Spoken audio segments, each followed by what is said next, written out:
Guys कैसे हैं। Good evening all of you. Guys जो आज का जो टॉपिक है वो बहुत ही इम्पॉर्टेंट टॉपिक है, लेटेस्ट टॉपिक है। और डिजिटल करेंसी क्या होती है उसके बारे में कुछ जानेंगे। अभी डिजिटल जो करेंसी है उसको बेसिकली पूरे एक ब्रॉड फॉर्म में सरकार ने अभी उस चीज़ को रिलीज़ नहीं किया है कि कैसे उसका यूज़ होगा, कहाँ पे यूज़ होगा, उसके क्या रूल एंड रेगुलेशंस होंगे। बट जितना जो चीज़ें बेसिक है वो मैं सोची कि वीडियो बनाना चाहिए, क्योंकि अभी लेटेस्ट न्यूज़ है जो कि आप लोगों को जानना ज़रूरी है। कई जो डिजिटल करेंसी ये अभी की बात नहीं है, ये फरवरी में जो अपनी फाइनेंस मिनिस्टर हैं निर्मला सीतारमन जी, उन्होंने बजट जब पेश किया था उस टाइम पे भी डिजिटल करेंसी की बातें उन्होंने की थी कि भारत में डिजिटल करेंसी लॉन्च किया जाएगा। तो मुझे लगा कि इस चीज़ को पे एक वीडियो बनाना चाहिए। और अभी रिसेंटली उस चीज़ को एक न्यूज़ आया था कि अभी कुछ मंथ में इस साल डिजिटल करेंसी को लागू कर दिया जाएगा। डिजिटल करेंसी को अगर मैं बात करूँ तो अगर थोड़ा सा बिटकॉइन हो या क्रिप्टो करेंसी हो उसके बारे में फेमिलियर होंगे तो आप लोगों को थोड़ा जल्दी आइडिया मिल जाएगा। इसके बारे में अगर मैं बात करूं कि आखिर डिजिटल करेंसी जो है और अभी जो यूपीआई जिससे हम पेमेंट करते हैं उन दोनों में क्या डिफरेंस है कि डिजिटल करेंसी को लाने की ज़रूरत पड़ी। क्योंकि आप बोलेंगे कि यूपीआई जो पेमेंट होता है वो भी डिजिटल ही हम करते हैं, तो इन दोनों में क्या फ़र्क है। तो ये यही एक जो डिफरेंस है वो आपको जो डिजिटल करेंसी को यूपीआई से जो हम पेमेंट करते हैं उससे थोड़ा डिफरेंट बनाएगा। आप देखते होंगे जो यूपीआई पेमेंट होता है वो फ़ोन पे हो, गूगल पे हो या फिर जो भी है, तो उससे आपको जो लिंक एक होता है उस चीज़ को लिंक वो डायरेक्ट नहीं होता है, वो बैंक एक इंटरमीडिएट जो रोल प्ले करता है वो बैंक करता है। जैसे कि अब सब लोग, अब तो हाँ मुझे लगता है सब लोग पेमेंट करते हैं, ये सबके पास फ़ोन पे हो, गूगल पे हो, सारी चीज़ें होती हैं। जब आप फ़ोन पे से फॉर एग्ज़ाम्पल फ़ोन पे से जब करते हैं तो सबसे पहले हमारा काम क्या होता है कि उससे हम अपने बैंक को कनेक्ट करते हैं। जैसे कि मेरा अगर एसबीआई का है तो मेरा जो एसबीआई उसमें अकाउंट लिंक करूँगी, फिर मैं आपको पेमेंट कर सकती हूँ। तो यहाँ पे जो एक इंटरमीडिएट का जो रोल प्ले कर रहा है वो है बैंक।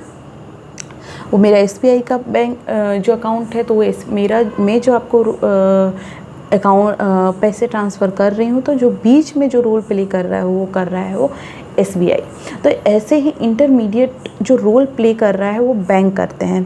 तो ये यूपीआई में होता है कि इसमें क्या होता है कि एक आप कोई भी हम अमाउंट ट्रांसफ़र करते हैं, अगर आपको मान लीजिए किसी को भेजना है पैसा तो आप उस पर अकाउंट नंबर लिखेंगे, कौन सा बैंक है, कौन सा क्या है, तो ये एक इंटरमीडिएटरी रोल प्ले कर रहा है बैंक।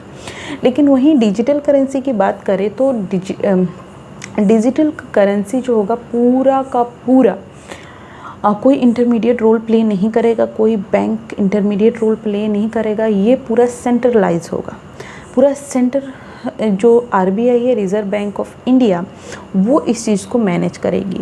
सिर्फ सिंगल संस्था होगी, वो है रिज़र्व बैंक ऑफ इंडिया, वो डिजिटल करेंसी को मैनेज करेगी। इसमें कोई भी बैंक का रोल नहीं होगा कि ये बैंक है वो बैंक है। अगर आपको कोई अमाउंट ट्रांसफ़र करना है तो वहाँ पे आपको, अगर मुझे किसी को अमाउंट ट्रांसफ़र करना है, डिजिटल करेंसी ट्रांसफ़र करनी है, तो मुझे आपका ना अकाउंट नंबर चाहिए, ना आपका कौन सा बैंक है वो चाहिए। आपको जैसे ही डिजिटल करेंसी लॉन्च होगा आपको एक कोड दिया जाएगा, एक कार्ड रहेगा, उस पर कोड रहेगा, उस कोड को टाइप करें, किसको दे रहे हैं, कैश होल्डर कौन है, ये सारी चीज़ें रहती है।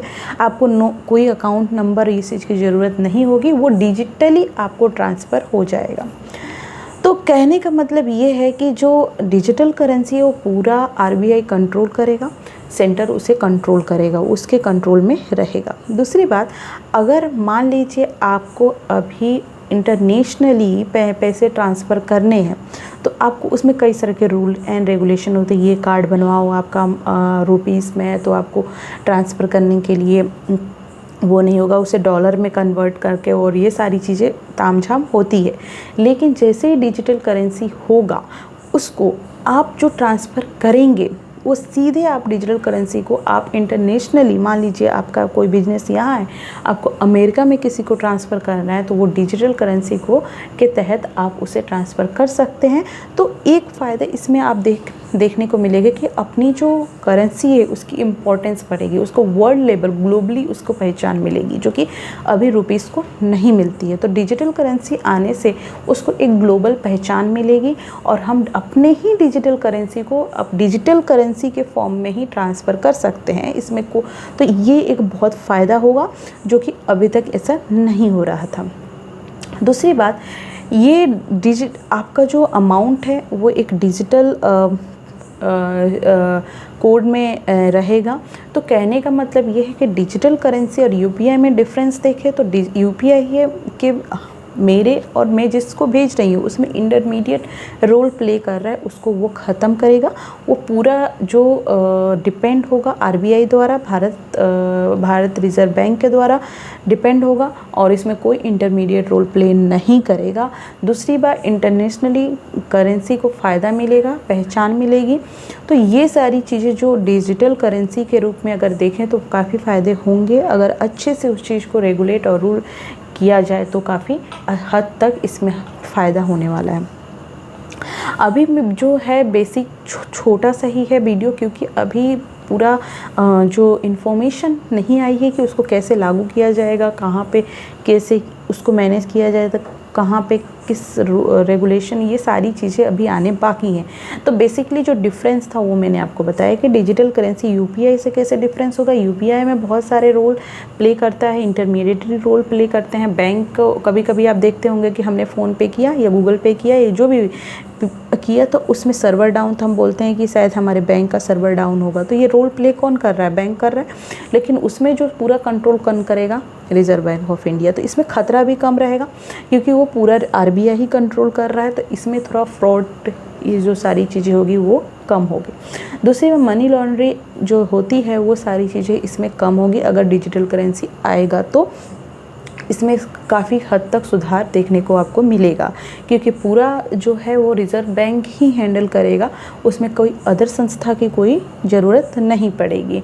तो ये भी एक फ़ायदा होगा। ग्लोबली जो ग्लोबल लेवल पे डिजिटल करेंसी को पहचान मिलेगी, हम इंडिपेंडेंट होंगे और हम ऐसा नहीं हम यहाँ बैठे बैठे ईज़िली हम अमाउंट ट्रांसफ़र कर सकते हैं, इंटरनेशनली ट्रांसफ़र कर सकते हैं। तो देखते हैं आने वाले समय में जो भी न्यूज़ आएगी, क्या कैसे इसे लॉन्च किया जाएगा, कहाँ पे कौन सा रूल है, ये सारी चीज़ें उसमें क्या उसके रूल हैं, कैसे किया जाएगा, वो सारी चीज़ें पता है। बेसिक जो डिफरेंस है आपके माइंड में होना चाहिए वो यही है कि यूपीआई और डिजिटल करेंसी में क्या डिफरेंस है, डिजिटल करेंसी आने से क्या फ़ायदा होगा, वो चीज़ें बेसिक चीज़ें मैंने बताई। Thank you so much. Next video में कुछ नए सोच और कुछ नए टॉपिक के साथ मिलते हैं। थैंक यू सो मच और प्लीज़ मेरे चैनल को सब्सक्राइब करें और शेयर करें। ऐसे आपको लेटेस्ट न्यूज़ मिलेगी, जो बेसिक चीज़ें हमको पता होना चाहिए। प्लीज़ न्यूज़पेपर देखें, थोड़ा न्यूज़ अपडेट रहे क्योंकि ये बहुत ही इम्पॉर्टेंट होती है। तो चलिए नेक्स्ट वीडियो में मिलते हैं।